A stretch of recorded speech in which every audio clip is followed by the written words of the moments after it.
Things are definitely heating up in the Jay Slater case. The 19-year-old was on his first ever vacation without his family, but then he vanished.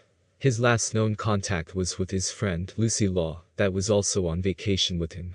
She is also the one that set up the GoFundMe shortly after he disappeared. The GoFundMe has come under intense scrutiny, with questions like why it was set up so quickly. Is this whole thing a hoax for the money? Lots of questions still remain. Well, we have news coming in and it's very interesting. The first description of the two men that Jay Slater partied with has emerged. I believe that these two men could potentially hold important information about what happened. They are key witnesses, and investigator Mark William Thomas agrees. The former detective who worked on the Madeleine McCann case spoke at a press conference claiming to have pieced together the case. Jay is said to have stayed with the two men at an Airbnb.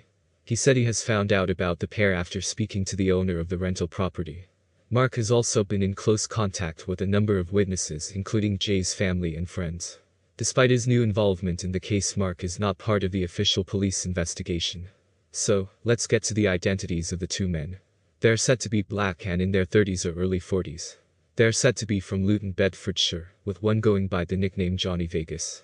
Neither of them are believed to have been to the NRG Music Festival, where Jay spent the day partying before he vanished.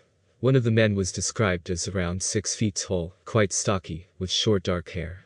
He was seen wearing an orange wristband and drank Hennessy cognac on the night where he was with Jay. Mark has said he will release an image of one of the men if they refuse to come forward and help in the investigation. The men spoke with Jay outside the Papagayo nightclub on the Strip last Monday morning, before driving him back to their accommodation. The group sat outside on the wall outside the club after the night ended. Witnesses say he seemed quite in control of himself. The big question in all of this is why Jay decided to leave with these two men. What was the purpose? Many are speculating that it could have been for drugs. The men were only in Tenerife for a couple of days before traveling back to Luton Airport this week. So, apparently Jay made a number of phone calls when he arrived at their place.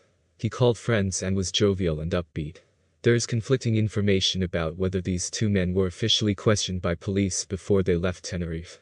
The owner of the rental property was contacted. She stated that they were friendly, booked several days at the cottage, and spent a lot of the time inside the property.